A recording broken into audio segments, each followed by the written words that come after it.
Baik, kita mulai acara pada pagi hari ini. Bismillahirrahmanirrahim. Assalamualaikum warahmatullahi wabarakatuh. Waalaikumsalam warahmatullahi Alhamdulillah, nahmaduhu wa nasta'inuhu wa nastaghfiruh wa na'udzu billahi min syururi anfusina wa min sayyiati a'malina may yahdihillahu fala mudhillalah wa may yudhlilhu fala hadiyalah. Asyhadu an la ilaha illallah wahdahu la syarikalah wa asyhadu anna Muhammadan abduhu wa rasuluh. Rabbi israh li sadri wa yassir li amri wahlul 'uqdatam min lisani yafqahu qawli. Alhamdulillahirabbil alamin. Alhamdulillahirabbil alamin. Segala puji syukur kehadirat Allah Subhanahu wa taala yang telah melimpahkan rahmat, taufik, hidayah dan inayahnya kepada kita semua sehingga di pagi hari ini kita bisa mengikuti acara yang diselenggarakan oleh Paguyuban Mataram Islam, yakni nonton dan bedah film online. Nonton dan bedah film online 7 kata. Sejarah terhapusnya syariat Islam dari konstitusi. Dan salawat serta salam tak lupa kita haturkan kepada junjungan kita, suri tauladan kita, Nabiullah Muhammad Sallallahu Alaihi Wasallam, yang mudah-mudahan kita selalu bisa berpegang teguh pada ajarannya sampai ajal menyebut kita. Amin, amin ya rabbal alamin. Alhamdulillah, pada kesempatan hari ini, hari Senin, tanggal 27 Zulhijjah 1441 Hijriah, dan atau hari Senin 17 Agustus 2020, atau bertepatan dengan HUT RI yang ke-75. Alhamdulillah PMI bisa hadir kembali walaupun masih secara online, ya, karena situasi dan kondisi masih pandemi masih melanda negeri ini, dan mudah-mudahan penyakit ini segera diangkat oleh Allah Subhanahu wa taala. Tapi mudah-mudahan tidak mengurangi kekhusyuan, mengurangi silaturahmi antara para peserta dan para pembicara. Dan mudah-mudahan yang paling penting, acara pada pagi hari ini mendapatkan ridho Allah Subhanahu wa taala dan menjadi catatan amal soleh yang memberatkan timbangan amal kebaikan kita di yaumul akhir kelak, insya Allah. Oke, untuk pada pagi hari ini saya diamanai oleh panitia sebagai moderator, dan insya Allah saya akan memandu acara hingga akhir nanti. Untuk itu saya bacakan rundown acara. Yang pertama pembukaan, kedua nanti pemutaran film 7 kata, ketiga materi dari Pak Dimas, kemudian materi dari Pak Denny Junaidi, selanjutnya materi dari Ustadz Doni Riwayanto, kemudian dilanjutkan diskusi atau tanya jawab, kemudian setelah diskusi tanya jawab ada sebuah pemutaran video pendek teknis terhapusnya 7 kata tersebut, kemudian penutup. Oke, untuk menghemat waktu langsung kita mulai saja acara pada pagi hari ini dengan membaca basmalah bersama-sama. Bismillahirrahmanirrahim. Sebelum kami memutarkan filmnya, saya sapa dulu para pemateri yang sudah hadir. Assalamualaikum Ustadz Doni. Waalaikumsalam Mas Agung. Gimana kabarnya Ustadz? Alhamdulillah sehat, lancar. Tadi malam ngisi tirakatan nggak ini?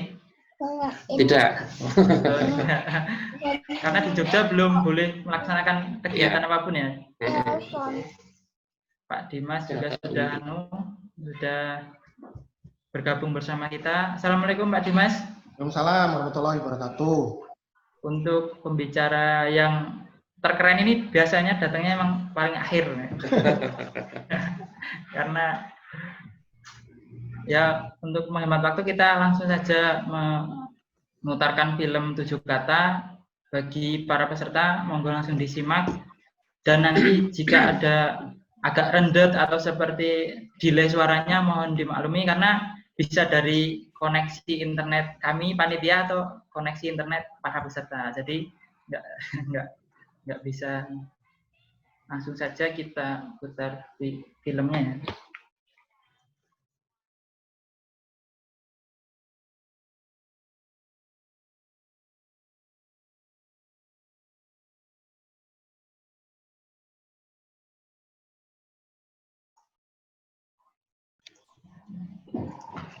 Ya, alhamdulillah sudah selesai pemutaran filmnya.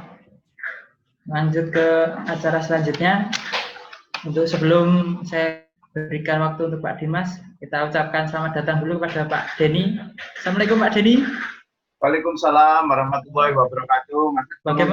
Bagaimana kabarnya Pak Denny? Baik, alhamdulillah. Terima kasih banyak Mas Agung. Untuk menginjak acara yang ketiga, ini pemaparan materi dari Pak Dimas Widiarto. Beliau ini adalah pengarah produksi film 7 Kata. Nah, nanti beliau bisa bercerita tentang latar belakang film tersebut itu dibuat untuk apa gitu kan. Terus kan itu dibuat tahun 2017 ini Pak. Ya, 2017. Ya, 2017 sudah 3 tahun kan. Dalam perjalanannya itu udah disetel di mana aja dan respon masyarakat itu seperti apa itu kan? Kan banyak yang belum mengetahui tentang sejarah penghapusan 7 Kata ini. Monggo, waktu dan tempat kami persilahkan kurang lebih 10 menit ya Pak. Nanti kita bagi waktunya biar lancar. Monggo Pak Dimas. Ya, baik. Ya. Assalamualaikum warahmatullahi wabarakatuh. Seperti yang sudah diperkenalkan oleh moderator tadi, saya di sini selaku pengarah produksi film 7 Kata yang dibuat pada tahun 2017. Film ini sebenarnya dibuat dalam rangka Pekan Seni Mahasiswa Muhammadiyah se-Indonesia. Jadi waktu itu ya sekitar 3 tahun lalu saya diberi amanah oleh Universitas Muhammadiyah Yogyakarta untuk semacam membimbing atau mahasiswa ini untuk membuat film bertema sejarah sesuai dari kriteria panitia Pekan Seni Muhammadiyah itu. Nah, film ini tujuannya memang untuk edukasi, artinya memang Muhammadiyah itu memang sedang ada penggalaan untuk artinya terutama tokoh-tokoh Muhammadiyah supaya bisa ditampilkan dalam film-film yang nanti sebenarnya bukan hanya untuk internal Muhammadiyah, untuk luar juga lebih gamblang menggambarkan bagaimana sebenarnya sosok-sosok tokoh Muhammadiyah yang terutama yang di masa dulu yang dalam ini Ki Bagus Hadikusumo. Nah, pada waktu itu saya memilih mengarahkan untuk memfilmkan Ki Bagus ini itu ada tiga faktor yang yang mempengaruhi itu. Satu, memang saya lihat kalau Ki Bagus ini bukan hanya sekedar tokoh Muhammadiyah, tapi beliau juga tokoh sentral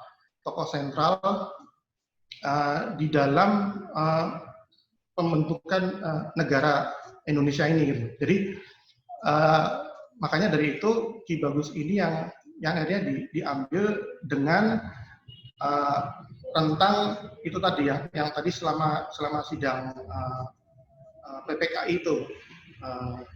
Nah, nanti kenapa kok tidak sejak BPUPK dan atau selanjutnya nanti saya jelaskan lebih lanjut. Nah, dari situlah kemudian saya membimbing anak-anak mahasiswa yang tergabung dalam unit kegiatan mahasiswa namanya itu Muhammadiyah Multimedia Kine Club. Nah, mereka saya beri referensi, saya beri arahan. Nah, waktu itu juga tidak berlalu jauh, maksudnya jaraknya tidak terlalu jauh dari penobatan Ki Bagus Hadikusumo sebagai pahlawan. Kemudian dalam waktu itu juga itu langsung kan diulas oleh tabloid namanya Media Umat. Nah, di Media Umat itu penjabarannya sangat bagus sekali. Artinya pemaparan Ki Bagus itu bukan hanya historis tapi ideologis. Nah, di tabloid Media Umat itu kemudian ada wawancara khusus sejarawan yang dalam ini memaparkan mengenai Ki Bagus itu. Nah, sejarawan itu adalah Tiara Anwar Bahtiar seperti yang tadi ditampilkan gitu. Nah, walaupun sebenarnya pertimbangan beliau sebagai narasumber itu lebih dari itu, bukan karena beliau ada di Media Umat ya, karena saya mengamati memang beliau ini sejauh ini bisa dibilang memang sejarawan Muslim yang memang secara keilmuan itu ada keberpihakan yang kuat kepada sejarah Islam di Indonesia untuk berusaha untuk diluruskan. Nah, dari situlah kemudian film ini dibuat Sebenarnya kalau yang lama itu risetnya sekitar 2 bulan. Ya maksudnya memang waktunya mepet, tapi yang lama itu riset sekitar 2 bulanan. Nah, pembuatannya sebenarnya hanya 2 kali 24 jam gitu. Nah, ini terkait film karya Kina Club ini, memang ini prestasi yang luar biasa. Artinya bukan hanya sepanjang eksistensi mereka di internal kampus Muhammadiyah ya, tapi dan sekali lagi ini juga bukan karena saya yang menjadi pengarah atau membimbing mereka untuk semangat penelitian, tetapi secara objektif saya bisa cukup memastikan belum pernah ada dalam sejarah selama ini ya setingkat unit kegiatan mahasiswa membuat karya yang diapresiasi sedemikian luas gitu. Maksudnya sampai ini mungkin mengukurnya dari seperti ini. Film ini alhamdulillah itu sudah diputar hampir ya sekitar 20 kota. Kalau pemutarannya bisa lebih dari 20 kali dananya. Nah, ini mungkin kalau untuk film komersial, film-film yang masuk bioskop itu ya sesuatu yang lazim ya. Tapi ini film yang gerak secara mandiri, walaupun juga ada bantuan dari universitas, tetapi banyak kali akhirnya itu kemudian bergantung kepada apresiasi orang-orang yang mengundang 7 kata untuk diputar di berbagai kota itu. Nah, kedua, film ini juga pada setiap pemutaran itu yang offline sebelum masa pandemi itu ya, alhamdulillah antusiasmenya itu cukup besar, dan rata-rata kalau memang publikasinya memadai mungkin bisa 200-300 orang itu jumlah yang cukup banyak untuk sebuah film independen seperti ini gitu. Nah, ini memang film ini awalnya ini akan menjadi trilogi. Triloginya itu seperti saya sampaikan tadi, triloginya itu 3 tokoh Muhammadiyah yang punya peran sentral dalam historiografi konstitusi Indonesia adalah Ki Bagus Adikusumo, Kiai Haji Kahar Muzakir, dan Kasman Singondimejo yang tadi ditampilkan itu. Kiai Haji Kahar Muzakir tidak ada karena memang beliau tidak ada di PPKI itu. Nah, tadinya itu triloginya itu setelahnya akan dibuat kelanjutan dari sudut pandang Kasman Singondimejo. Artinya setelah tadi yang adegan terakhir itu bagaimana selanjutnya gitu. Nah, nanti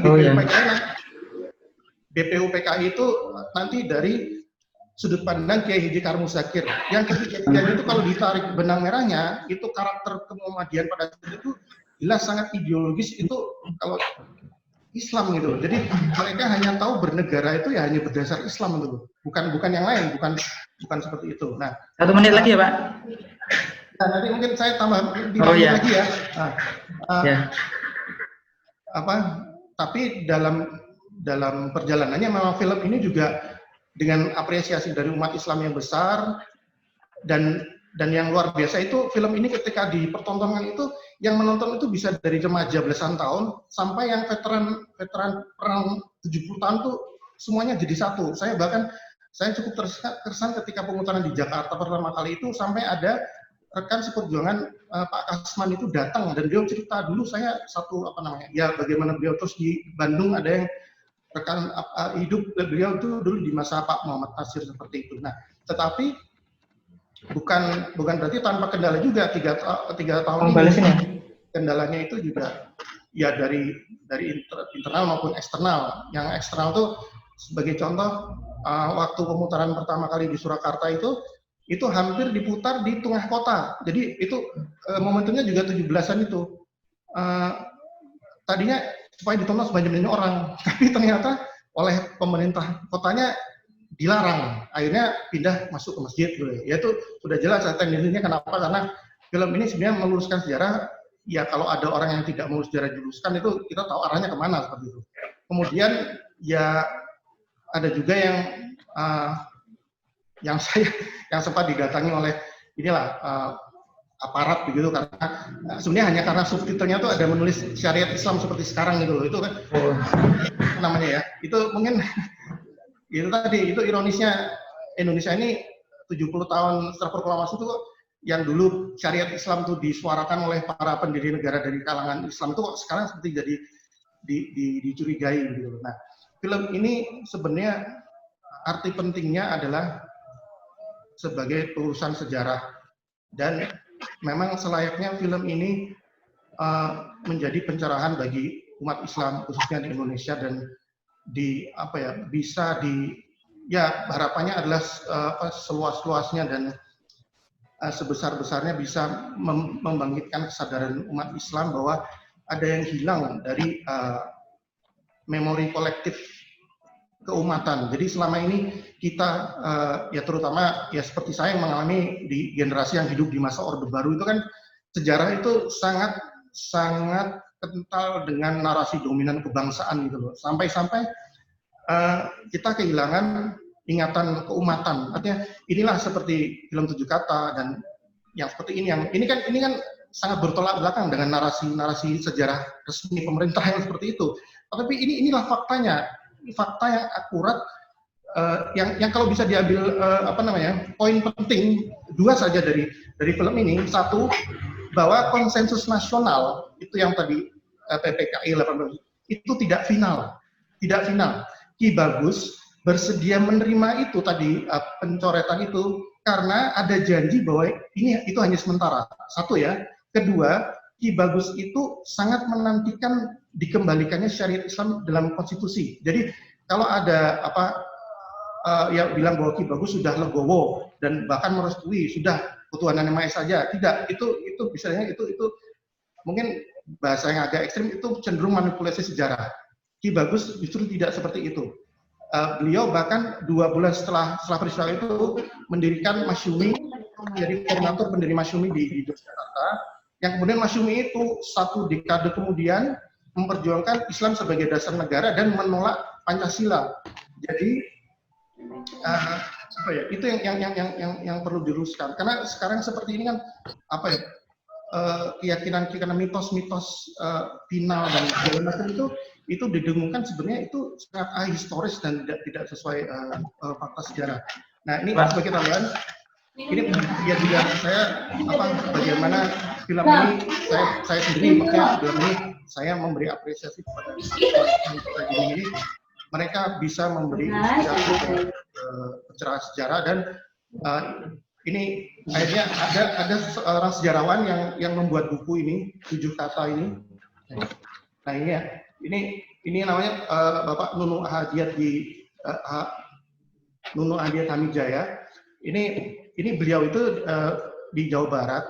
Beliau terinspirasi dari film 7 Kata ini, akhirnya membuat buku. Bukunya ini saya bukan sedang promosi buku, tapi maksud saya bagaimana menunjukkan dari film ini bisa menginspirasi sebuah buku yang akhirnya kalau orang bertanya ya, misalkan setelah nonton film ini, di mana saya bisa menggali referensi lebih dalam mengenai peristiwa 7 Kata itu ya.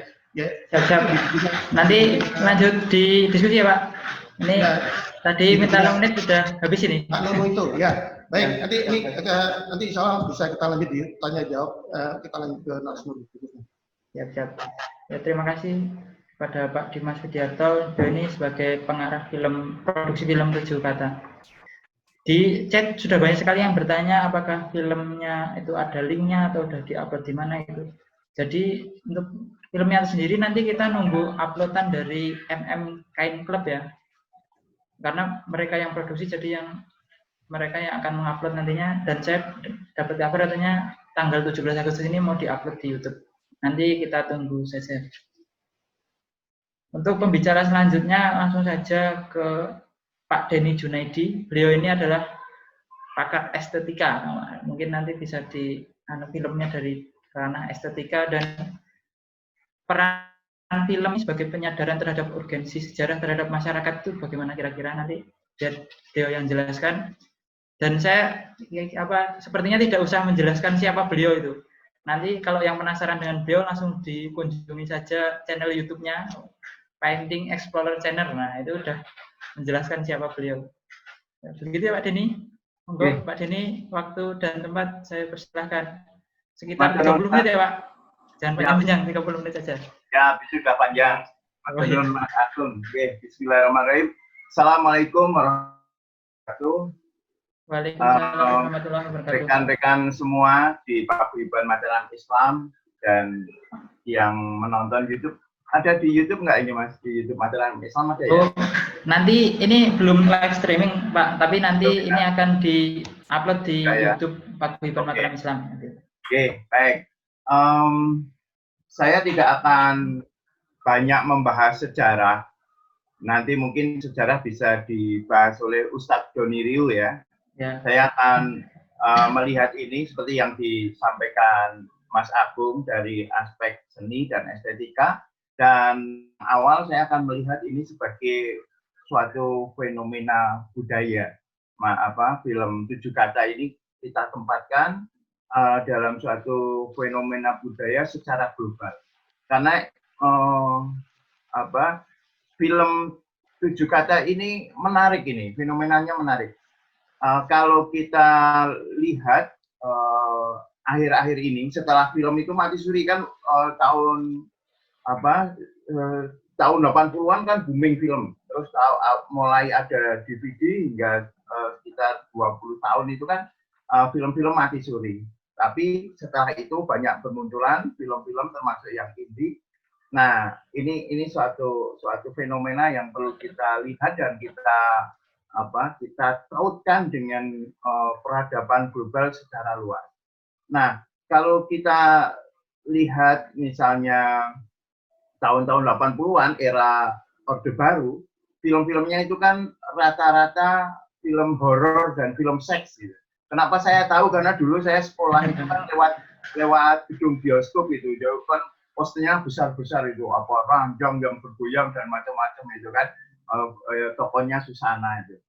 Nah, atau kalau kita lihat awal-awal, jadi film itu kan muncul di Indonesia tahun 1900 gitu. Di situ tahun 1000 awal 900-an muncul pertama Lutung Kesarung. Dan setelah proklamasi kemerdekaan 5 tahun setelah itu tahun 1950 itu muncul Darah dan Doa. Nah, ini juga mahasiswa juga itu, yang mengelola mahasiswa ini, makanya nanti perlu kita apresiasi mahasiswa di bawah asuhan Mas Bayu Seto selaku sutradara itu ya, menarik ini gimana.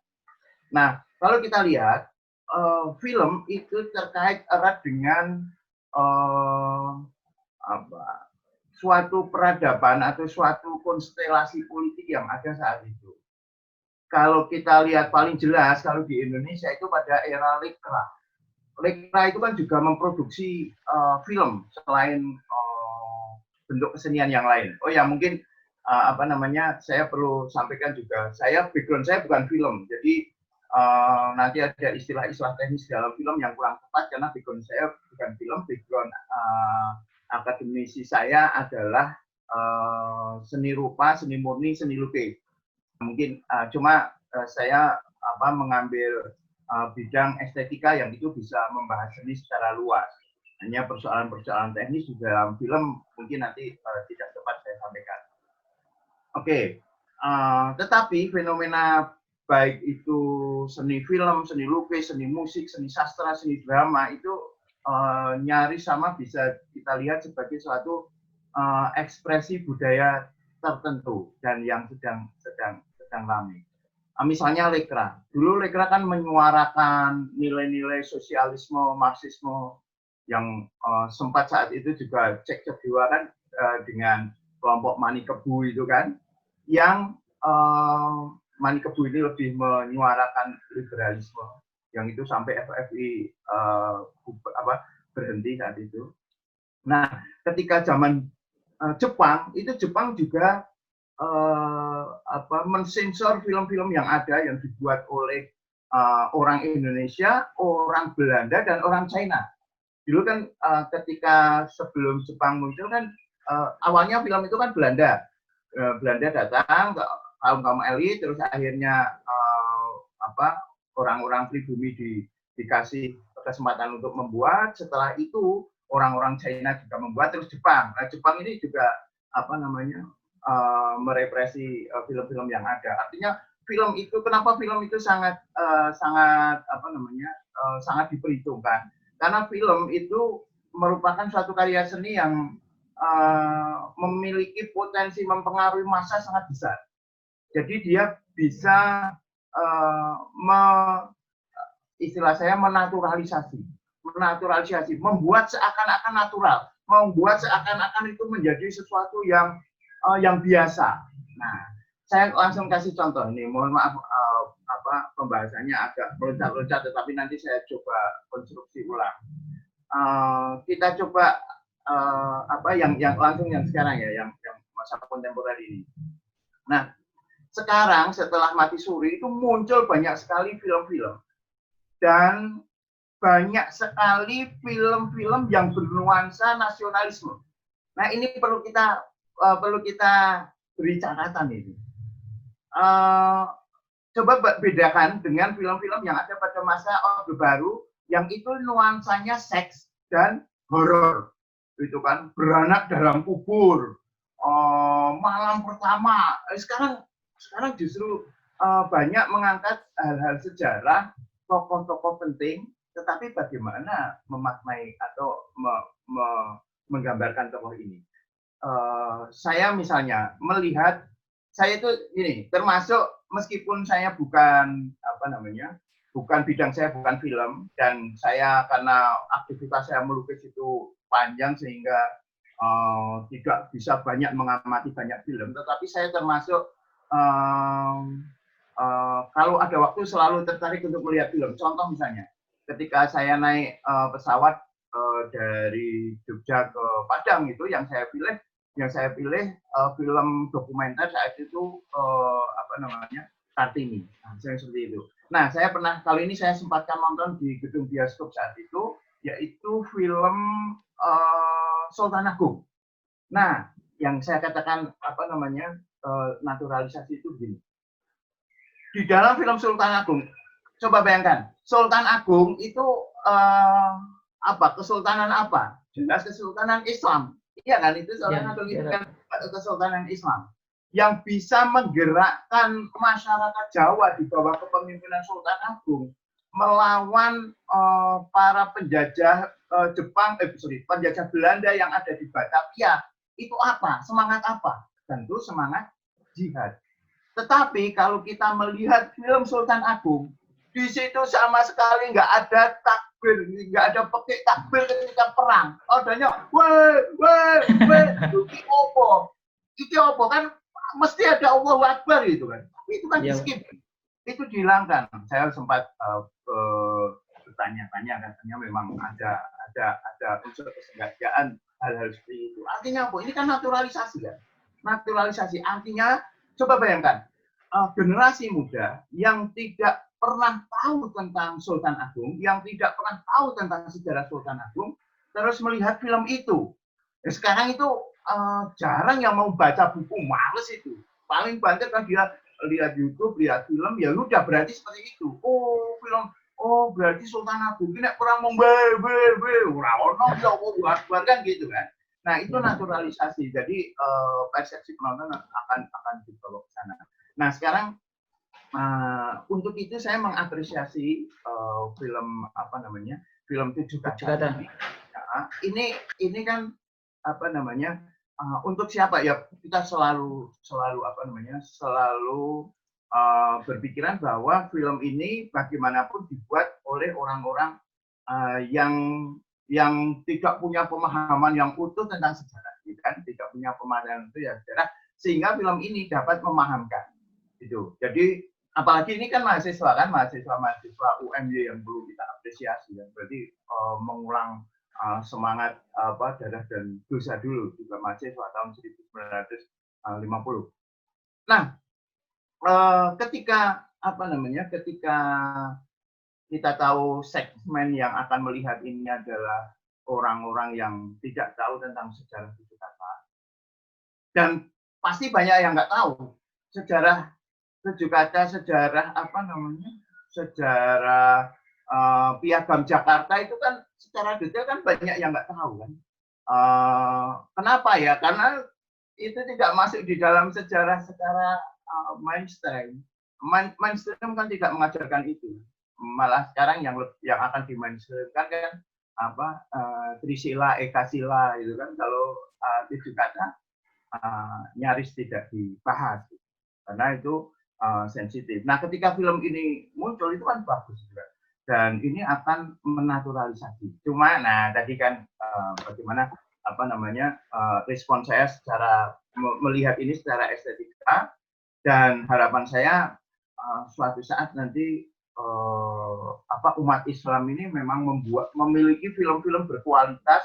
Kalau perlu ada semacam apa namanya award-nya, penghargaannya, ada semacam festival filmnya agar kualitasnya terjaga dan agar persaingannya lebih kuat. Nah, maka saya akan melihat film 7 kata ini paling tidak dengan bidang keilmuan saya ketika saya mengajar ilustrasi. Jadi di fakultas di Prodi Seni Murni, Fakultas Seni Rupa di Yogyakarta kan saya ngajar salah satunya ilustrasi.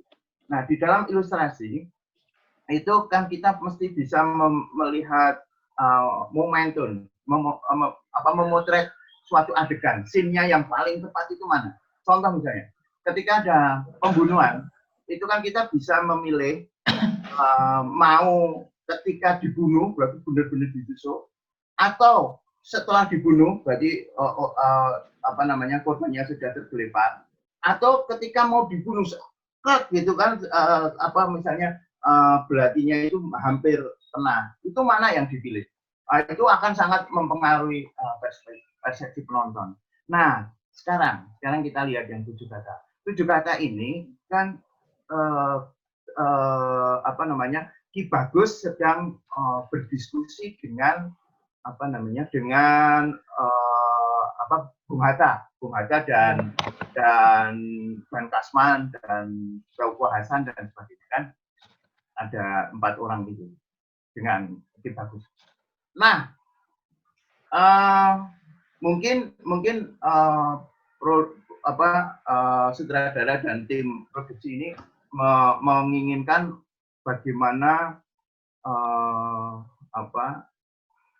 kesepakatan Piagam Jakarta itu diambil di dalam diskusi itu. Tetapi sayangnya kalau langsung Ki Bagus menemui Bung Hatta dan 3 rekannya, terus akhirnya Ki Bagus itu menyetujui, itu justru 67 anggota yang sedang bergelut di menyetujui Piagam Jakarta itu nggak terasa.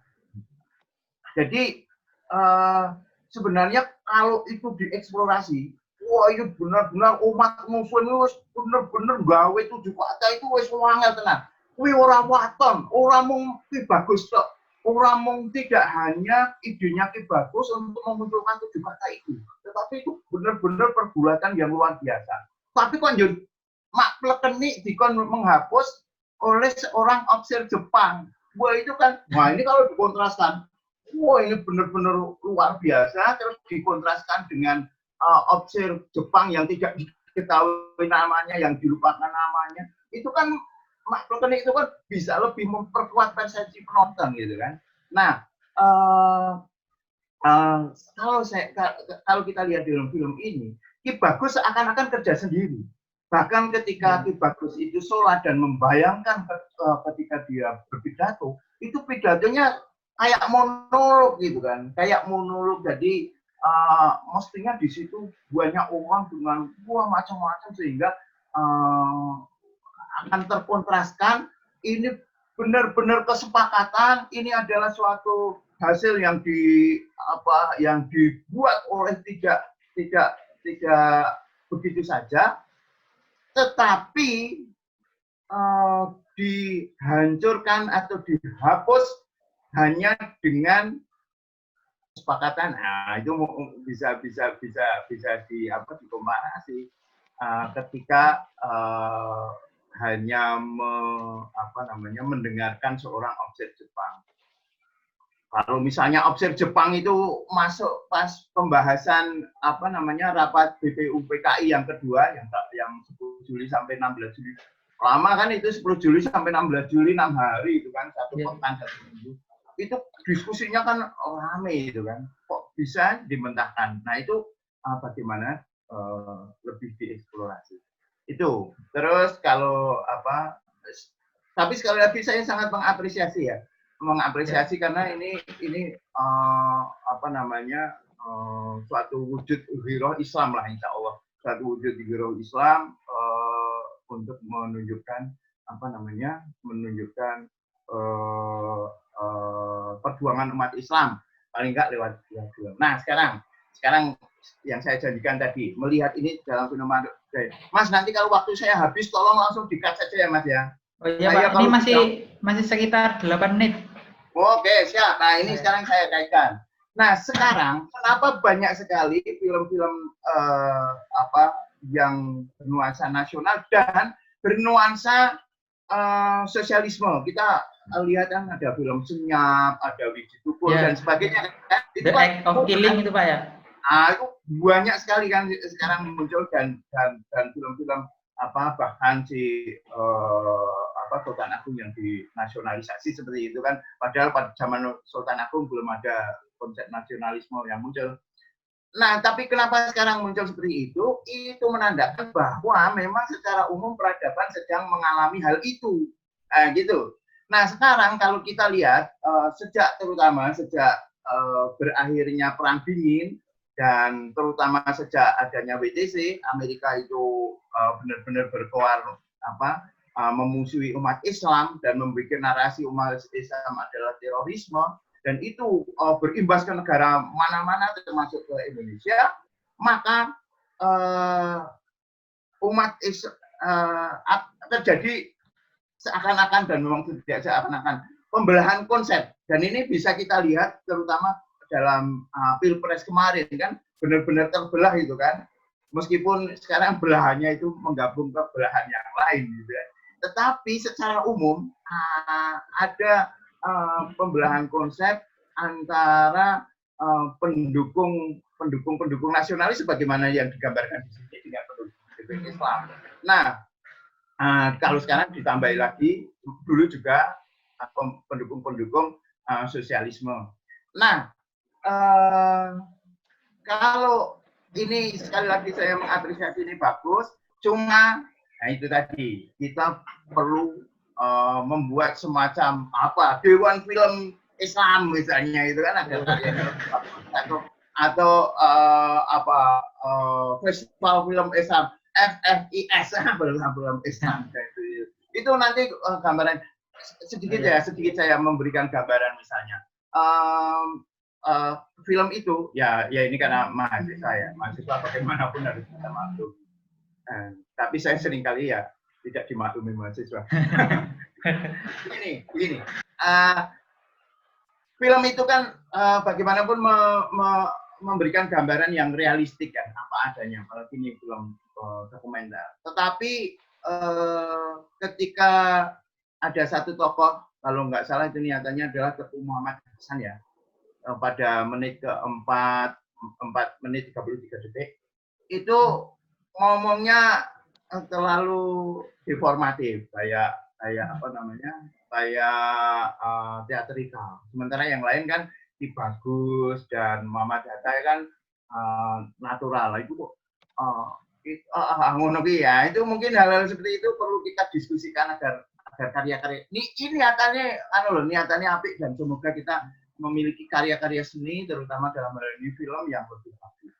Itu saya pikir. Mungkin nanti ada hal-hal lain, monggo masalah sejarah mungkin nanti Ustadz Doniru bisa menambahkan.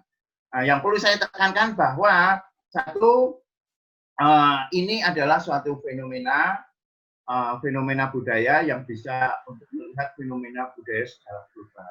Nah, sekarang sudah umat Islam mulai geliat-geliat membuat film seakan-akan atau ini bisa menjadi semacam counter pada film-film lain yang sebenarnya itu bernuansa Islam, tapi nuansa Islamnya menjadi tidak terlihat. Gitu, Mas Agung. Siap-siap. Waktunya, Ini. Nggih. Pas ini masih sisa, enggak apa-apa. Oke, nggih. Itu dulu nggih. Sementara nggih, Mas. Siap-siap. Monggo.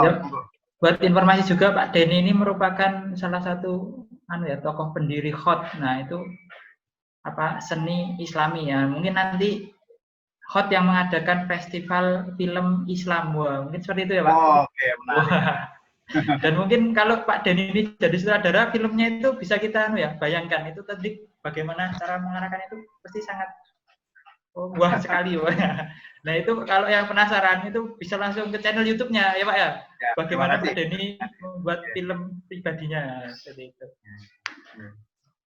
Ya, terima kasih Pak Denny atas materinya. Nanti bisa kita sambung lagi di sesi diskusi untuk menginjak acara selanjutnya. Acara yang kelima ini materi dari Ustadz Doni Riwayanto. Ini pasti bagi para kaum milenial ini udah pada tahu semua. Tulisannya itu berseliweran di mana-mana ya.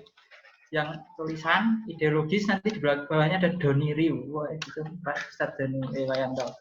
Sebelum saya serahkan, ini tadi saya melihat di peserta itu ada salah satu penulis yang bukunya itu sangat bagus sekali. Ini bertepatan dengan kemerdekaan RI loh, RI. Itu ada buku bagus sekali, isinya puisi ya, Pak. Jangan teriak merdeka, malu kita. Nah, itu penulisnya Dr. Ahmad Sastra, kalau nggak salah itu. Ini alhamdulillah beliau juga bergabung di sini. Nanti mungkin kita sapa sebentar. Nanti setelah materi. Dikit lagi. Ayo, untuk selanjutnya materi akan disampaikan oleh Ustadz Doni Riwanto. Mungkin bisa mengulas dari sisi sejarah. Ustadz Doni ini dulu juga seorang dosen sejarah seni rupa Timur Barat kalau nggak salah, atau sejarah apa itu. Nanti bisa menjelaskan sedikit. Terus nanti bisa membahas dari peran film mengulas film tadi itu dari sisi sejarah, politik dan ideologi. Nah, itu mantap. Monggo Ustaz Doni, waktu saya persilahkan. Ya, matur nuwun Mas Agung. Bismillahirrahmanirrahim. Assalamualaikum warahmatullahi wabarakatuh. Waalaikumsalam warahmatullahi wabarakatuh.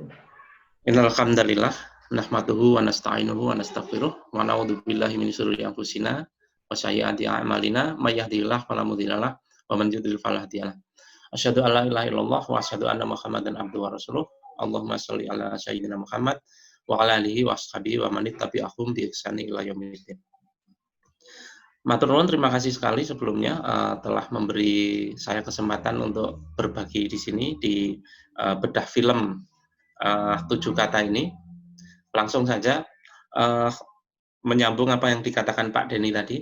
Film ini kan hanya menggambarkan sepotong adegan di antara adegan yang lain. Jadi bagi orang yang tidak mengetahui konteksnya secara luas, tidak akan memahami secara penuh betapa beratnya Ki Bagus ketika melepaskan 7 kata itu. Nah, kalau orang yang paham benar kondisinya, maka penghapusan 7 kata itu menjadi sesuatu yang pelkeni itu kayak Pak Denny, kata Pak Denny tadi. Nah, untuk itu agar tidak terlihat cuma pelkeni itu, saya akan mencoba memberikan konteks yang lebih luas dari kejadian penghapusan 7 kata ini. Mas Agung, saya izin share screen ya. Siap, oh iya. Sebentar.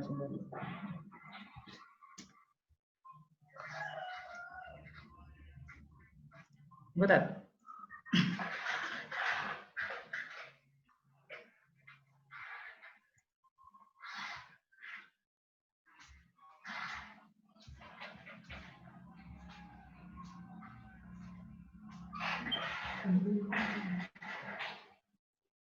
Baik. Saya akan memulai dari lambat ini.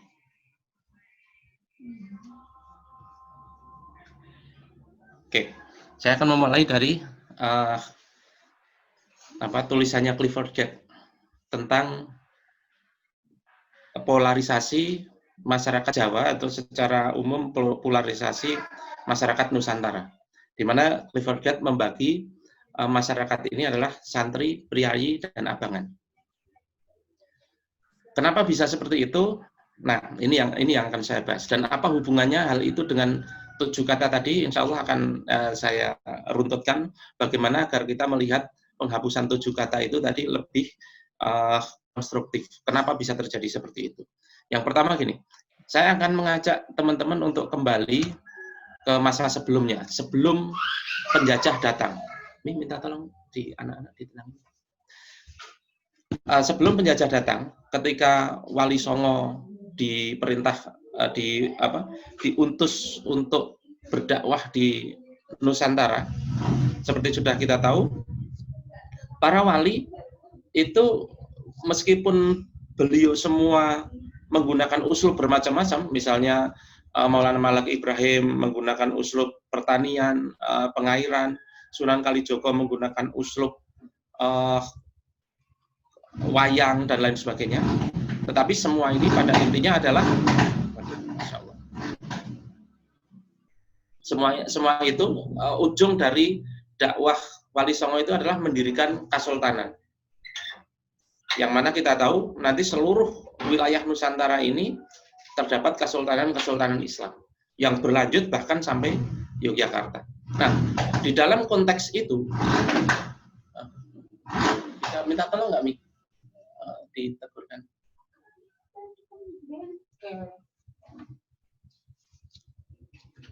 Oke, baik. Saya lanjutkan. Maaf, ada bengkel di sebelah. Intinya bahwa setelah Wali Songo itu diutus ke Nusantara, Nusantara ini menjadi kasultanan Islam yang tentu saja di bawah kekuasaan Islam dengan hukum Islam. Tentu saja struktur masyarakatnya juga struktur masyarakat Islam. Struktur masyarakat Islam seperti apa? Ada ulama, ada umaro, ada umat.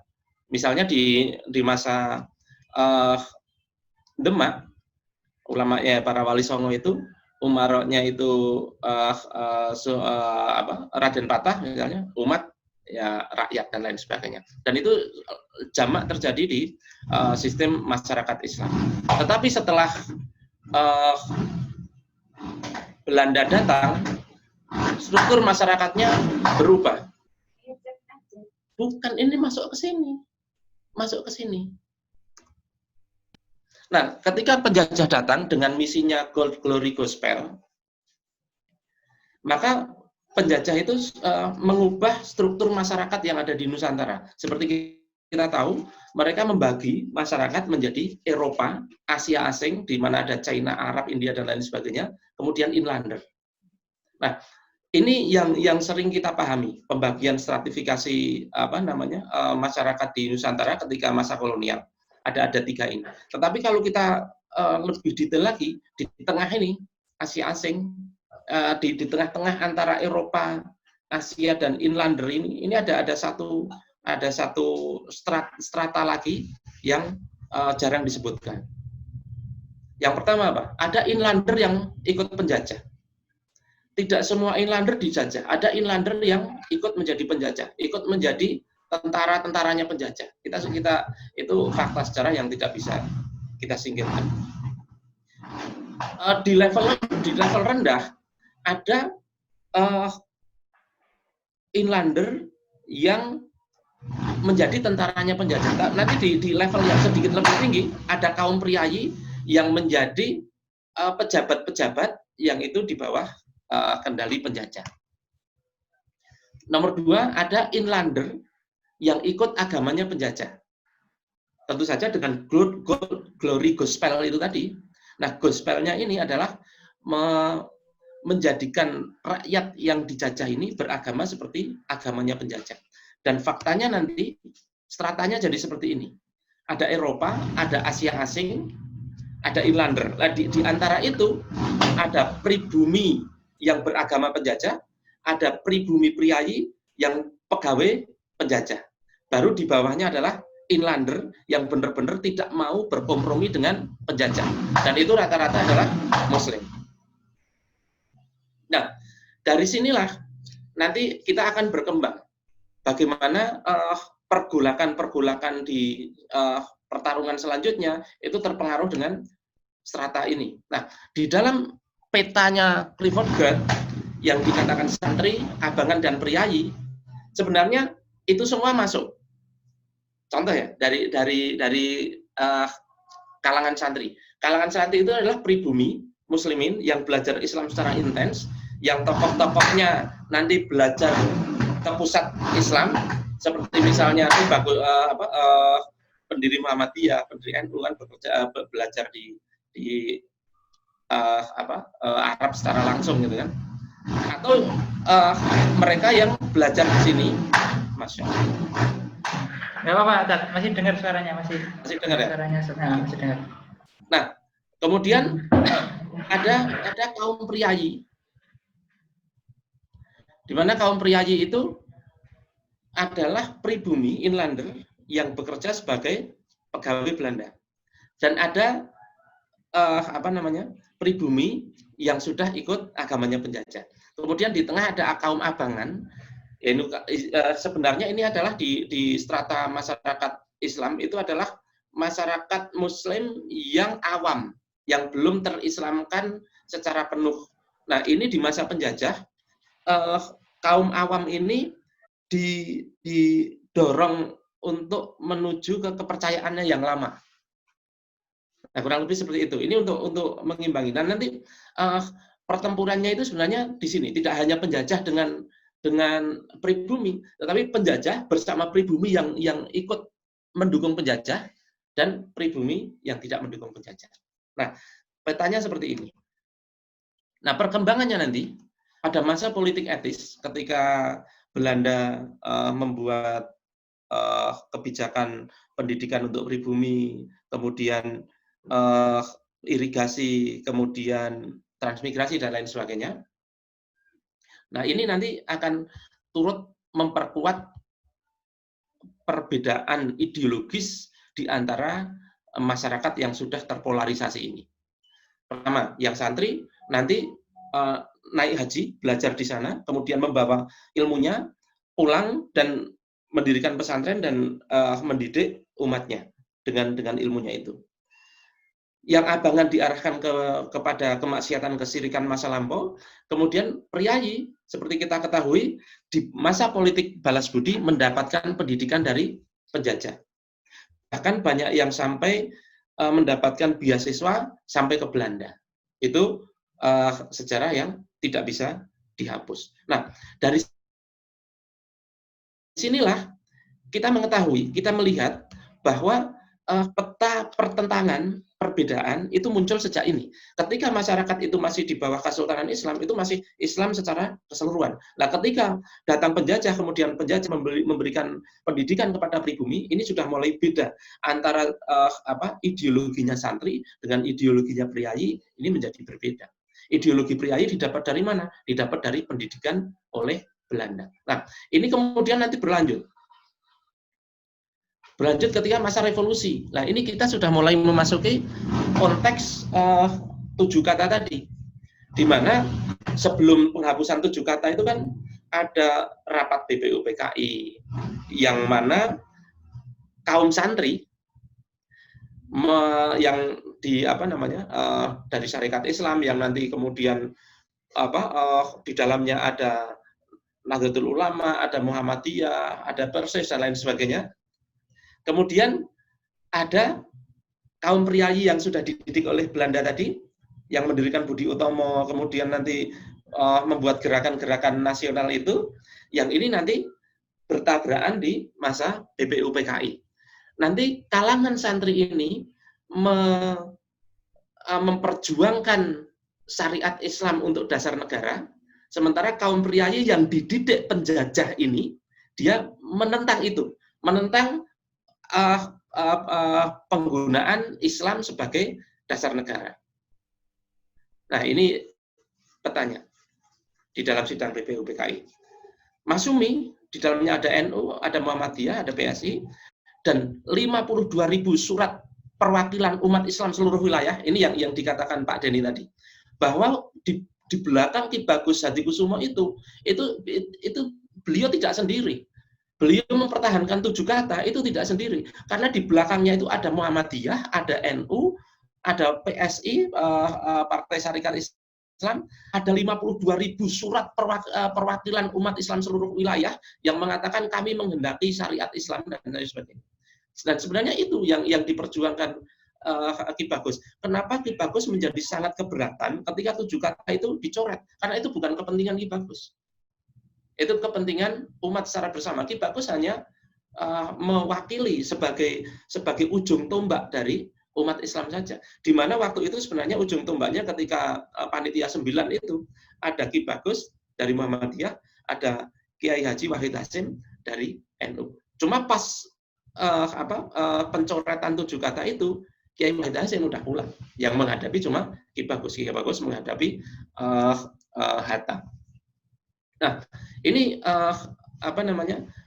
kenapa ada satu pihak yang memperjuangkan Islam, ada satu pihak yang menentang Islam dijadikan sebagai dasar negara.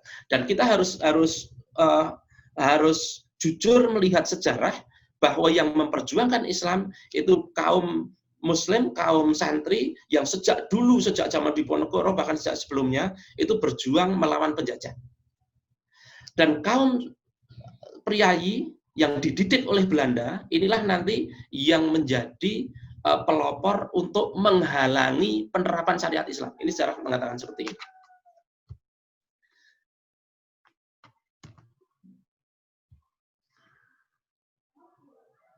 Nah, ini tokoh-tokohnya. Ada Kiai Haji Ahmad Sanusi dari Muhammadiyah, ada Kiai Haji Hasyim dari NU, dan lain-lain. Ini kebalik. Maaf. Kaum abangan ini masa mengambang. Tetapi nanti masa mengambang ini di masa setelahnya itu ketika masa ini kaum abangan ini masa mengambang ini abaikan. Tetapi nanti ketika komunis masuk, kaum abangan inilah yang digrab komunis nanti. Maka nanti sebenarnya dari polarisasi yang ditawarkan Clifford Gate ini kita melihat sebenarnya nanti petanya seperti ini.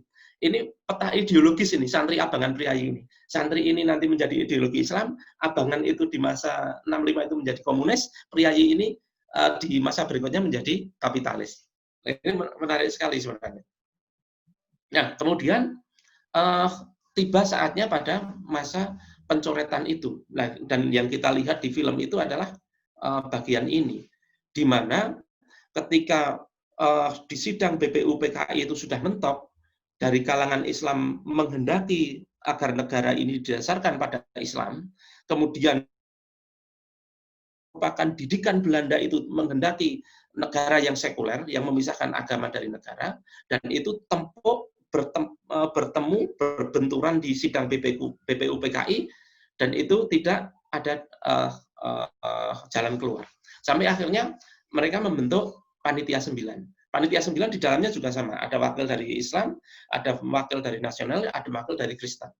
Nah, di sini 7 kata itu disepakati. Kalau kita bilang kesepakatan para pendiri bangsa, bapak pendiri bangsa, yang disebut kesepakatan para pendiri bangsa, ya Piagam Jakarta ini.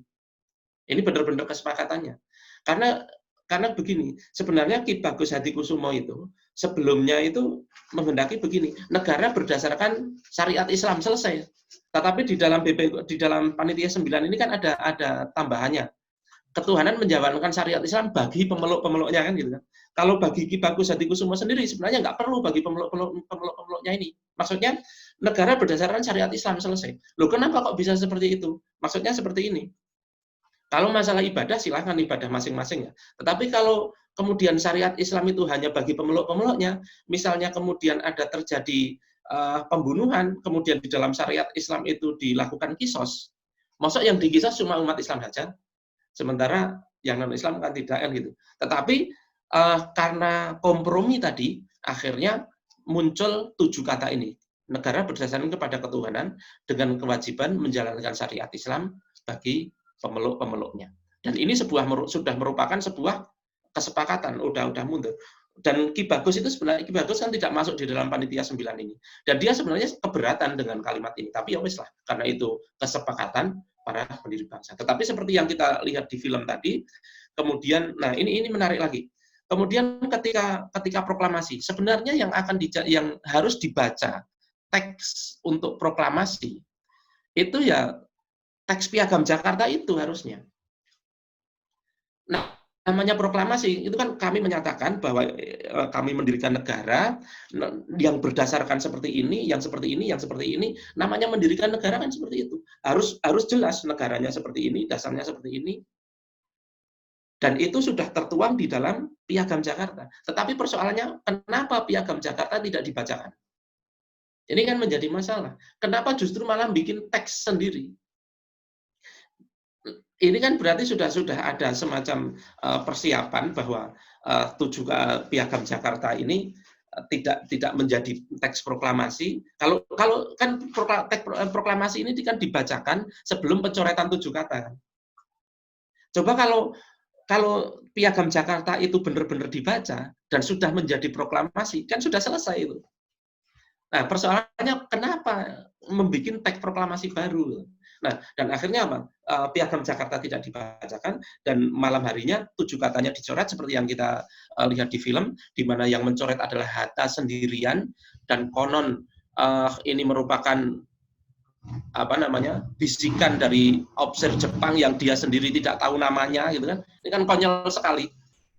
Sebenarnya nanti ada cerita-cerita lain tentang officer Jepang ini. Sebenarnya bukan officer Jepang ini, hanya pemuda-pemuda dari kalangan sebelah, gitu. Tapi itu masalah lain. Nah, intinya adalah bahwa 7 kata ini benar-benar dicoret di luar sidang dan dicoret oleh Hatta sendirian dengan alasan ada non-Muslim yang tidak setuju dengan 7 kata itu. Kalau 7 kata itu tetap diterapkan, mereka akan memisahkan diri. Sekarang persentasenya itu 90 banding tidak ada 10 kan, karena 10 itu kan macam-macam. Katakanlah 90 banding 10 gitu ya. Nah, kalau kemudian yang 90 ini juga mengancam hal yang sama. Oke, kalau kalian mengancam kalau 7 kata ini ada, kalian akan memisahkan diri. Bagaimana kalau kami mengancam hal yang sama? Kalau tidak ada 7 kata ini, kami yang akan memisahkan diri. Kira-kira apa yang akan terjadi? Kan begitu kan? Nah, pergulatan itu kan sebenarnya sudah terjadi di sidang BPUPKI yang berujung di panitia 9 dan tidak perlu dipermasalahkan lagi. Harusnya kan seperti itu. Nah, itulah mengapa pencoretan 7 kata ini menjadi sesuatu yang menjadi sebuah pelanggaran yang benar-benar kayak semacam penjegalan, kayak semacam pencurangan yang itu dilakukan di luar kesepakatan dan cenderung menekan, cenderung menggeser. Nah, cerita itu sendiri, cerita tentang penghapusan 7 kata oleh Hatta itu sendiri, itu juga diakui oleh Hatta melalui bukunya sekitar proklamasi, dan itu sudah clear, nggak ada masalah. Nah, kita lihat kembali petanya sekarang, mengapa 7 kata itu sampai dicoret? Karena sebenarnya di sini ada terjadi benturan ideologis antara ideologi Islam yang diwakili santri, yang peperjuangan Islam, mereka pewaris Wali Songo, yang berbenturan dengan priayi yang merupakan ideologi sekuler, yang itu didapatkan dari pendidikan penjajah, dan akhirnya seperti kita ketahui, pertarungan ini dimenangkan oleh kalangan sekuler. Dampaknya kita rasakan sampai hari ini. Dan akhirnya dengan ini, mereka, para penjajah, jujur saja, tetap bisa mengeruk kekayaan alam ini, yang dulunya itu menggunakan senjata, menggunakan todongan senjata militer, yang kali ini mereka tetap mengeruk emas, tetap mengeruk batu bara, tetap mengeruk macam-macam tanpa menurunkan militer, dengan cara apa? Mengubah sistem kenegaraan. Demikian yang bisa saya sampaikan untuk sementara, Mas Agung. Saya kembalikan lagi. Matur nuwun. Assalamualaikum warahmatullahi wabarakatuh. Waalaikumsalam warahmatullahi wabarakatuh. Ya, terima kasih kepada Ustaz Doni Triwanto penjelasannya sangat dan cukup menjelaskan lah ya bagaimana peristiwa sejarah yang terjadi tersebut. Terus selanjutnya yakni sesi diskusi. Sebelum kita mulai sesi diskusi, nanti pengumuman sekali lagi, nanti sebelum acara ditutup ada pemutaran video pendek lagi tentang teknis pencoretan 7 kali tersebut. Untuk bagi para peserta room Zoom yang ingin bertanya, mungkin bisa ngechat atau mungkin raise hand, nanti biar di unmute oleh operator. Sambil menunggu, mungkin ada beberapa pertanyaan nih Ustaz, dari chat. Bentar, pertanyaannya banyak sekali.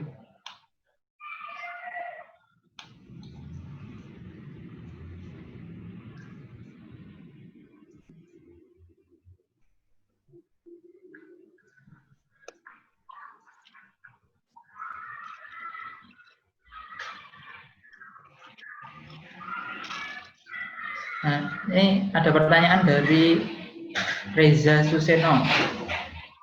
Apakah dengan menghilangnya peran ulama dan santri dalam sejarah yang beredar secara umum menjadikan sejarah saat ini sudah mengalami proses deislamisasi sejarah?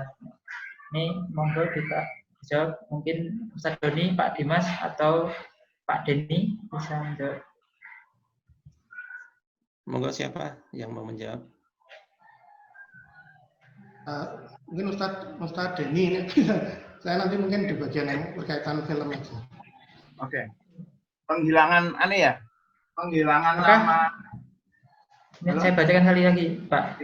Apakah dengan menghilangnya peran ulama dan santri dalam sejarah yang beredar secara umum menjadikan sejarah saat ini sudah mengalami proses deislamisasi sejarah? Oke. Ini sejarah itu selalu interpretatif, ya kan? Dia kalau mau secara lebih dalam lagi begini. Tapi nanti kelamaan enggak ya kalau saya ngomong bagaimana kebenaran suatu teks di dalam sejarah. Jadi sejarah itu kalau di dalam Islam ngomong tentang masa lalu atau informasi tentang masa lalu itu sangat ketat. Dia harus memperhatikan dua hal paling tidak. Satu, jumlah sumber yang mengatakan. Yang kedua adalah kredibilitas penyampainya. Kalau kredibilitas penyampainya itu tidak bagus, maka dia akan menjadi informasi yang tidak sahih. Kalau dia itu jumlahnya satu, maka meragukan. Kalau jumlahnya banyak akan kuat, ya disebut dengan mutawatir.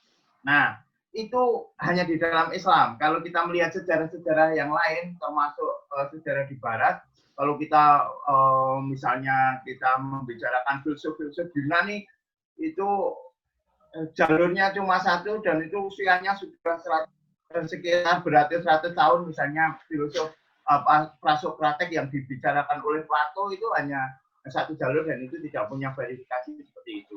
Nah, artinya Islam sangat menekankan hal itu. Termasuk kalau kita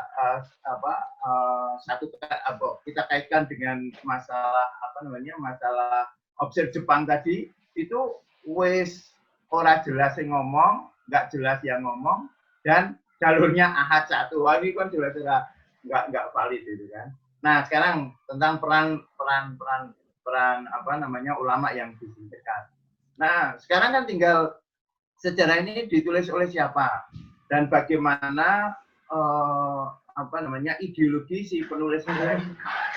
Tentu saja kalau apalagi kalau kita melihat peta sekarang ya, peta sekarang yang terpolarisasi dua, atau kalau kita mau lebih cermat, di antara dua itu ada yang abu-abu, tapi tidak abu-abu malah menjadi abang gitu kan. Nah, di antara yang tengah-tengahnya malah menjadi abang, bukan abu-abungan tapi malah abang-abangan tadi. Maka sekarang dari dua Ini masih tadi jalan nggak? mana yang muncul. Kalau yang muncul adalah A, maka dia akan memiliki persepsi, dan persepsi itu akan dituangkan di dalam tulisannya sesuai dengan persepsi dia. Demikian juga yang B. Nah, ketika tadi itu menjadi fakta, maka tidak aneh ketika satu hal ini dianggap tidak sesuai, maka dia akan coba disingkirkan. Itu menjadi hal yang niscaya. Itu kira-kira. Jadi apakah itu ada pertanyaannya ada by design atau tidak? By design atau tidak, memang itu menjadi suatu keniscayaan ketika kita memegang satu prinsip tertentu, maka ketika prinsip yang lain itu muncul dan itu dimungkinkan untuk melemahkan prinsip yang dia pegang, maka ini cenderung direduksi. Gitu. Contoh yang di film ya tadi, mosok film Sultan Agung tidak menunjukkan nilai-nilai keislaman. Mosok pekiknya pekiknya prajurit Sultan Agung tidak memekikkan Allahu Akbar. Itu kan dihilangkan. Pasti dihilangkan. Dan beberapa sumber menyatakan memang seperti itu. Saya kan sempat mau meneliti tentang itu dengan teman dosen yang ada di Jakarta. Itu ada informasi itu. Dan memang faktanya memang dihilangkan. Dan tentu pembuat film ini tidak ingin persepsi Islam muncul di dalam film itu. Gitu. Nggak mungkin kan tidak dihilangkan. Gitu kira-kira. Nah, sekarang bagaimana dengan sejarah mainstream kok tidak dimunculkan? Nah, mungkin ditakutkan ini tidak sesuai dengan persepsi yang ingin dibangun secara keseluruhan. Termasuk tokoh-tokoh yang membuat tidak hanya yang Islam sih. Zaman Pak Harto itu kan tokoh-tokoh yang kiri, komunis itu juga tidak ditampakkan sama aja. Nah, cuma alhamdulillah termasuk film ini ya, umat Islam sekarang kan memang sedang ditekan. Umat Islam karena tidak punya suatu entitas yang melindungi. Kalau dulu kan sejak zaman Nabi Muhammad mendirikan negara Islam di Madinah hingga kekhilafan Utsmaniyah itu ada, kan umat Islam ada yang melindungi. Dengan demikian pencatatan dan sebagainya dalam struktur yang lebih jelas itu lebih bisa dimungkinkan. Tetapi karena sekarang tidak ada itu, umat Islam menjadi bargaining posisinya kurang. Tetapi alhamdulillah banyak sekali upaya-upaya dari umat Muslim sendiri yang bergeliat untuk mencatat itu, termasuk film ini. Saya sangat menghargai film ini karena hero Islamnya tampak untuk mencatat peran Islam di Indonesia. Termasuk kalau kita lihat misalnya ada buku Api Sejarah itu kan tampak untuk sebagai counter tulisan-tulisan sejarah yang tidak memasukkan seniman di dalam memasukkan umat Islam perannya di dalam peradaban di dalam Indonesia, di dalam sejarah Indonesia. Ulama itu sangat penting perannya, dan itu dicatat oleh Ustadz Mansur ya, yang Api Sejarah itu ya. Saya punya 2 bukunya, yang merah dan hitam. Profesor Mansur. Surian. Oke, ngoten. Terima kasih Pak Denny. Ini peserta ini yang kemarin daftar itu ada sekitar 500 ya, Pak. Tapi kodar yang bisa masuk nggak tahu ada 227 tadi, 200 sampai 240 tadi. Dan kemarin ada nggak cuma dari Indonesia, ini banyak yang daftar dari luar negeri ya. Jadi untuk pertanyaan selanjutnya mungkin yang raise hand ini atas nama Sabila Romansyah, mungkin bisa langsung bertanya ke para materi, nanti disebutkan kepada siapa nanti saya unmute. Kalau untuk perempuan nggak usah diaktifkan videonya ya, cukup suaranya saja.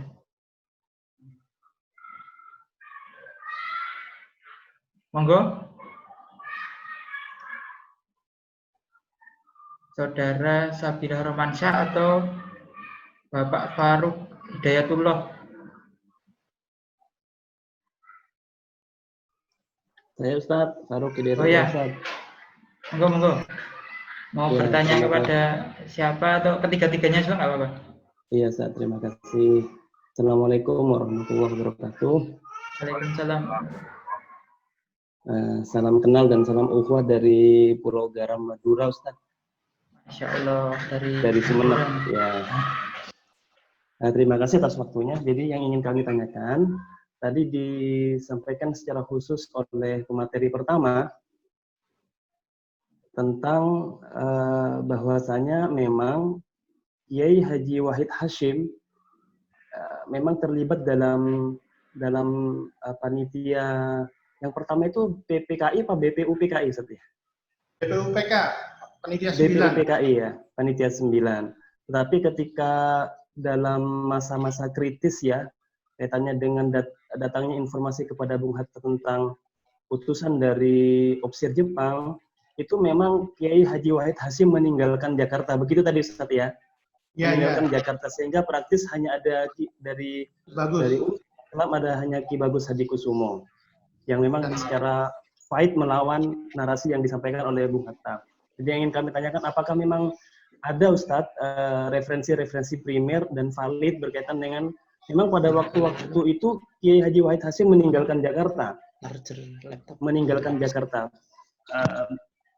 bukti-bukti primer ya atau referensi-referensi sejarah yang bisa kita gunakan, karena memang ini kaitannya dengan Ustadz, dengan kondisi sekarang ya.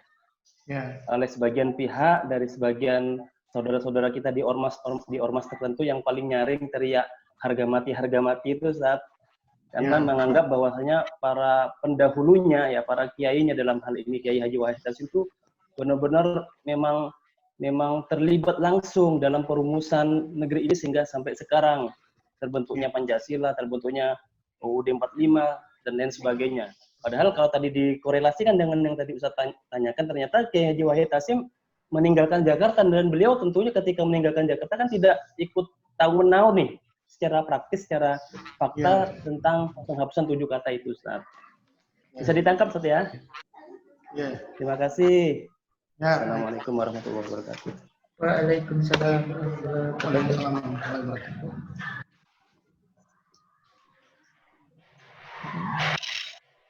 Oh, Pak Dimas, langsung jawab. Baik. Kalau data primer mengenai bukti bahwa Kiai Haji Wahid Hasyim tidak berada di perdebatan 7 kata itu sebenarnya sifatnya justru pembuktian terbalik, pembuktian negatif. Artinya sejauh ini tidak ada yang menunjukkan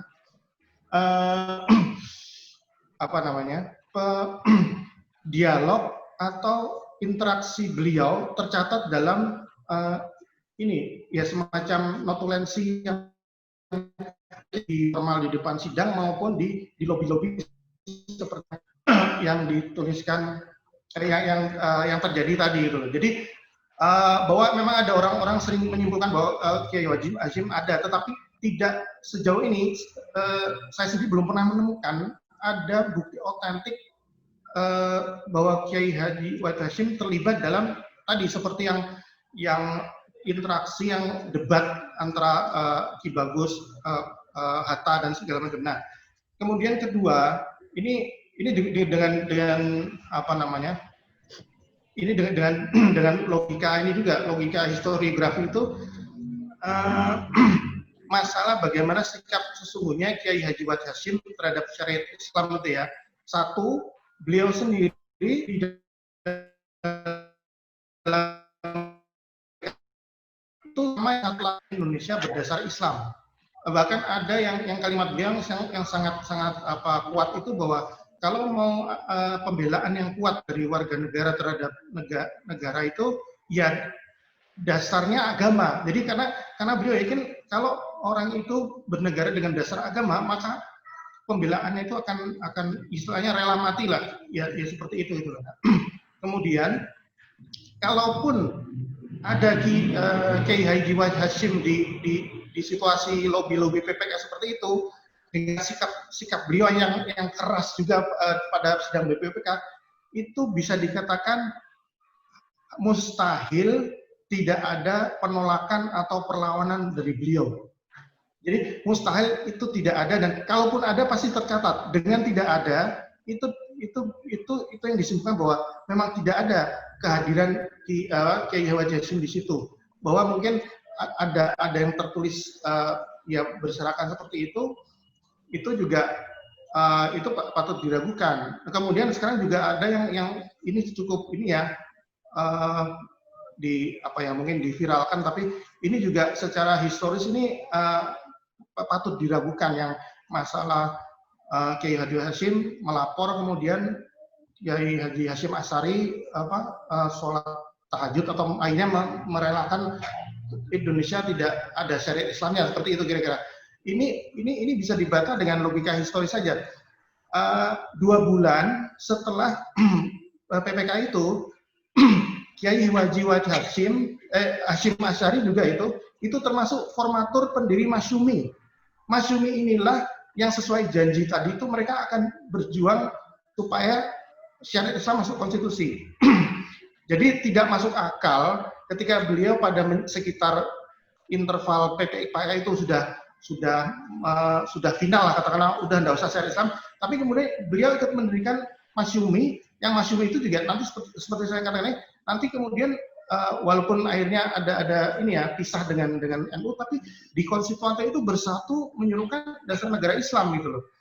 Nah demikian juga Kiai Haji Wahid Hashim, selain juga formatur pendiri di Masyumi di Jogja tahun 45 November 45 dalam Kongres Umat Islam pertama itu, pada 1953 itu ada namanya peristiwa Amuntai, di mana di Kalimantan Selatan itu Soekarno pidato sebagai reaksi pertanyaan dari massa bahwa spanduk negara Islam atau negara nasional itu loh. Mereka tanya, ini Indonesia itu mau jadi negara Islam atau negara bangsa? Nah, di situ Soekarno kemudian berkomentar,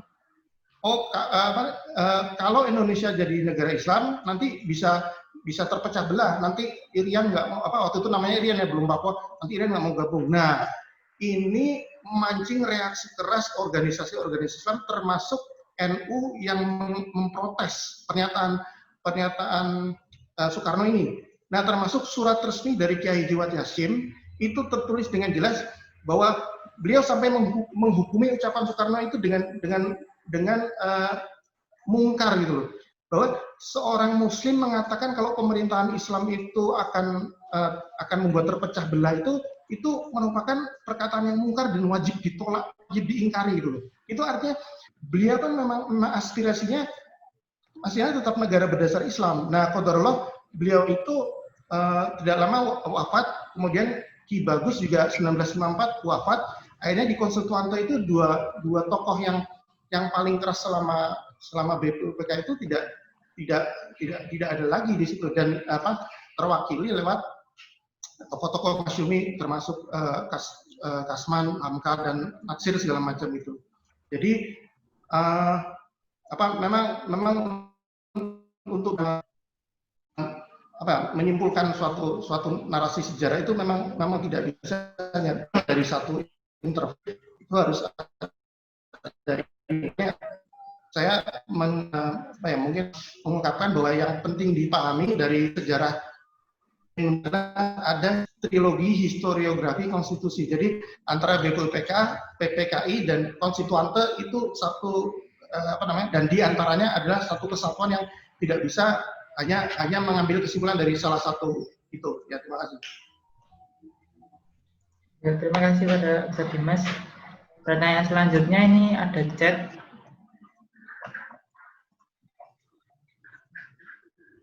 Ditujukan kepada, saya ingin bertanya kepada Ustadz Doni, apakah untuk saat ini para pemuda bisa menjadi penerus perjuangan Ki Bagus Hadikusumo yang dikatakan belum menang? Ustadz. Baik, kalau pertanyaannya cuma bisa atau tidak, ya jawabannya bisa, cuma gitu aja. Baik, sebenarnya tidak cuma bisa ya, tidak cuma bisa, tetapi lebih dari itu sebenarnya wajib. Ini tidak sekedar bisa atau tidak, justru wajib bagi tidak cuma pemuda, bagi umat Islam itu untuk meneruskan perjuangan Ki Bagus Hadikusumo. Karena Ki Bagus Hadikusumo ini tahu benar bahwa tanpa melegalkan syariat di level negara, banyak hal yang tidak bisa terimplementasikan. Hukum-hukum Islam yang tidak terimplementasikan. Hukum tentang riba misalnya. Kalau negaranya tidak Islam, ya bagaimana keuangan negaranya akan terbebas dari Islam? Hilang begitu saja karena sistem keuangannya akan dan macam-macam gitu. Nah, artinya syariat Islam itu yang berkaitan dengan hajat hidup orang banyak itu tidak mungkin untuk diterapkan kalau tidak melegalkannya di negara. Karena tidak mungkin peraturan-peraturan itu diemban oleh individu. Nah, padahal syariat-syariat Islam itu juga sama wajibnya dengan syariat yang lain. Kita tahulah ada yang fardu ain, ada yang fardu kifayah, dan itu yang publik itu kan fardu kifayah. Dan fardu kifayah itu selama belum ditegakkan, maka kita semua ikut berdosa.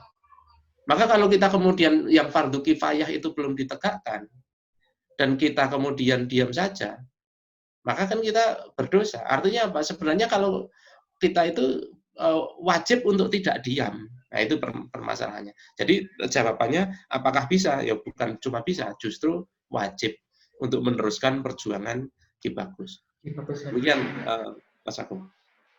Terima kasih Pak Ustadz, ini cukup jelas jawabannya.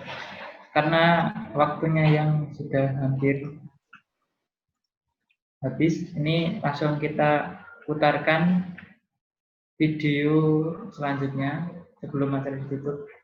Ini ada video yang sudah disiapkan oleh panitia terkait terhapusnya 7 kata.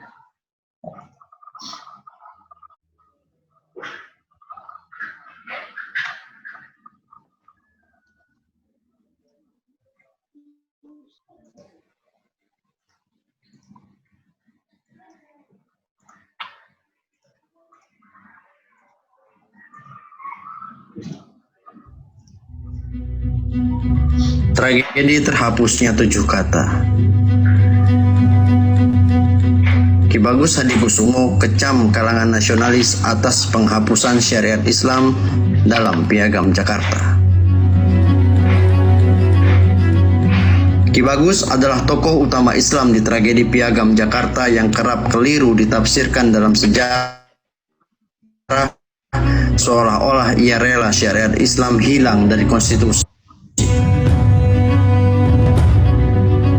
Padahal sejatinya ia amat kecewa atas saran Hatta soal 7 kata. Dalam hatinya ia menolak saran Hatta. Dan ini ia kemukakan ke Kasman Singodimejo selaku orang kepercayaannya.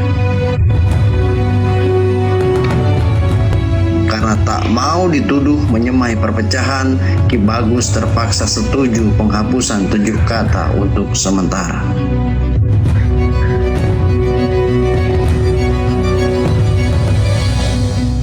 Untuk mengungkap kecewa dan amarah yang tertekan, Ki Bagus kirim telegram ke Majelis Tanwir Muhammadiyah agar menunda penutupan sidang di Jogja sampai ia kembali dari sidang panitia persiapan kemerdekaan di Jakarta.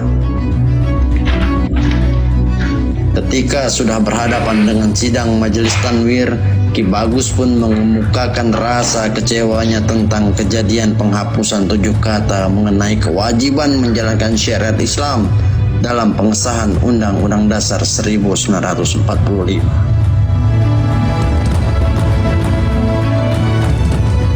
Ki Bagus kecam kalangan nasionalis dan panitia persiapan kemerdekaan soal hilangnya syariat Islam di konstitusi. Ia pun mengingatkan kalangan Muhammadiyah dan Muslim bahwa perjuangan Islam untuk bernegara belum selesai. Ki Bagus kecewa terhadap penghapusan 7 kata oleh kalangan nasionalis, sehingga ia tidak rela atas hal itu. Maka sampai akhir hayat pun ia tetap berharap kewajiban syariat Islam dapat termuat kembali dalam konstitusi Indonesia.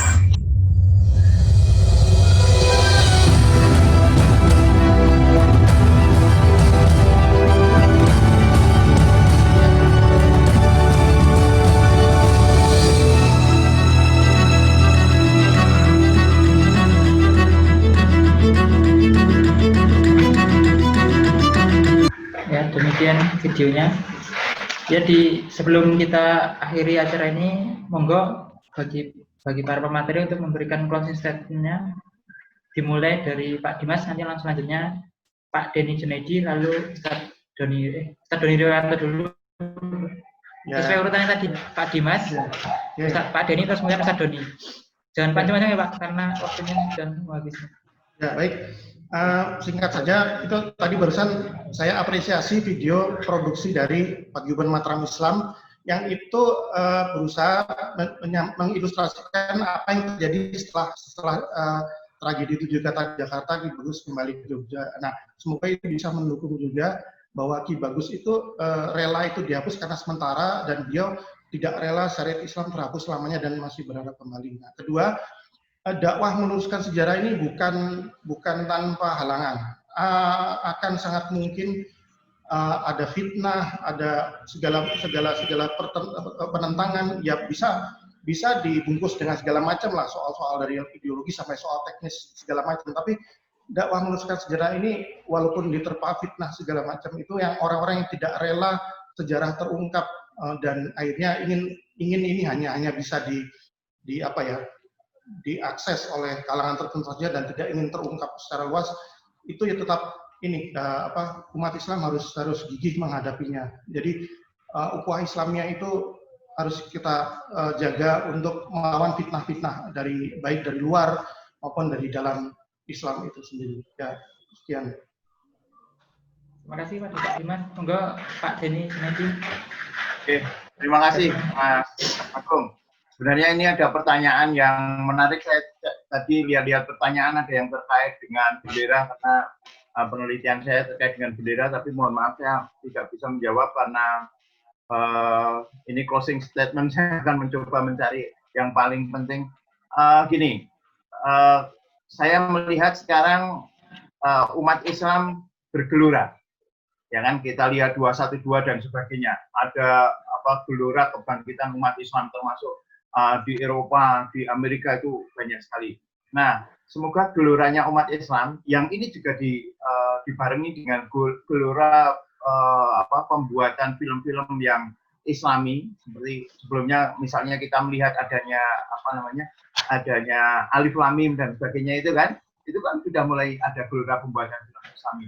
Semoga itu diimbangi dengan suatu pencapaian kualitas bersama, dan agar menghasilkan suatu karya yang lebih kuat, lebih menonjol lagi. Nah, mungkin bisa antar komunitas itu membuat suatu, misalnya Dewan Film Islam Indonesia, seperti itu. Nah, itu semoga akan menjadi karya lebih menarik. Islam itu kalau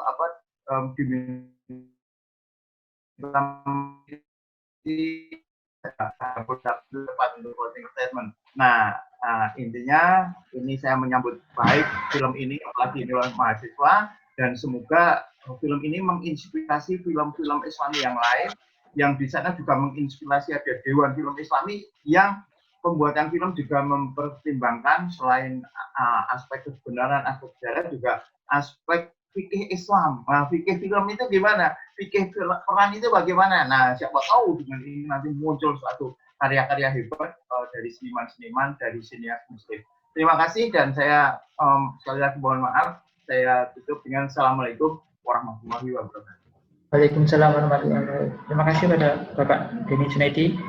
Monggo selanjutnya Ustadz Doni Riwanto untuk menyampaikan closing statement-nya. Baik. 7 kata ini, peristiwa penghapusan 7 kata bersama dengan segenap kejadian sesudah dan sebelumnya, ini sebenarnya hanya sepotong kisah perjuangan umat Islam. Dan kisah perjuangan umat Islam itu sangat panjang. Mulai dari zaman Rasulullah, sampai daulah di Madinah, dan lain sebagainya. Dan kemudian di Nusantara dimulai Wali Songo, kemudian bagaimana Islam yang tadinya Kesultanan Islam dirubah menjadi negara yang sekuler, dan lain sebagainya. Ini adalah sebenarnya kisah kita.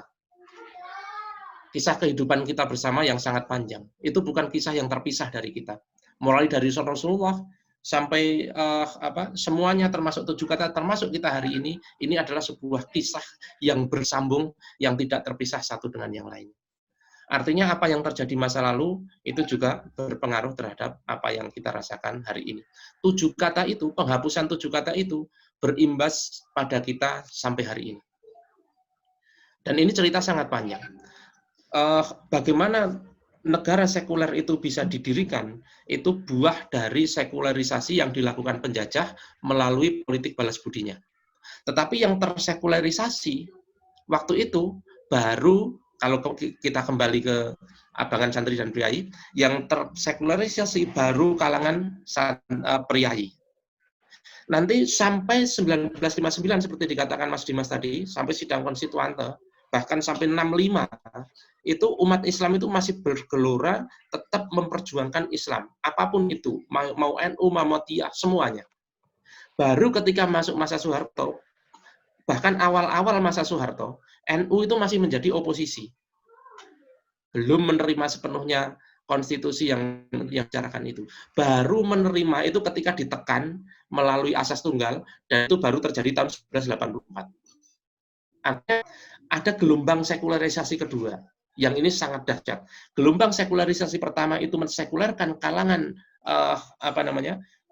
priayi. Gelombang sekularisasi kedua yang itu terjadi di masa Orde Baru, yang disekulerkan apa? Kalangan santri. Luar biasa ini. Dan hampir semua sekarang tersekularisasi. Pemahaman kita hampir semuanya tersekularisasi. Akhirnya kita secara umum tidak menganggap penting bahwa syariat Islam harus diterapkan. Dan kisah ini belum selesai. Dan ini masih harus kita lanjutkan. Artinya kita sebenarnya tidak terpisah dari film itu, dari kejadian nyata di balik film itu, dan kita adalah bagian dari yang harus melanjutkannya. Demikian yang bisa saya sampaikan, Mas Agung. Mohon maaf atas kesalahan-kesalahan dari saya, dan jika ada al-haq, kebenaran, itu semata-mata datang dari Allah, saya hanya menjadi perantara saja. Bila taufiq wal hidayah, wassalamualaikum warahmatullahi wabarakatuh. Waalaikumsalam warahmatullahi wabarakatuh. Terima kasih kepada para pemateri yang sudah menyampaikan materinya dengan sangat luar biasa, dan mudah-mudahan menjadi ilmu yang bermanfaat bagi kita, supaya pahalanya terus mengalir bagi para pemateri. Saya mewakili dari segenap panitia, jika ada salah kata atau salah ucap yang ini mohon dimaafkan, karena kita ya sama-sama tempatnya salah dan dosa. Itu. Monggo kita akhiri dan kita bukasi forum kita pada pagi menjelang siang hari ini dengan menyempurnakan dengan baca hamdalah dan doa kafaratul majelis. Alhamdulillahirabbil alamin. Subhanakallahumma wa bihamdika asyhadu an la ilaha illa anta astaghfiruka wa atubu ilaik. Semoga kita dapat berjumpa dengan acara-acara PNI selanjutnya. Mohon maaf dari saya. Wabillahi taufiq wal hidayah. Wassalamualaikum warahmatullahi wabarakatuh. Terima kasih Ustaz Deni, Pak Dimas. Mas Agung. Nanti kalau ada yang mau PowerPoint, nanti saya kirimkan ke panitia. Silakan ke panitia. Siap. Salaman Mas Agung. Salaman Ustaz. Siap. Assalamualaikum warahmatullahi wabarakatuh. Waalaikumsalam.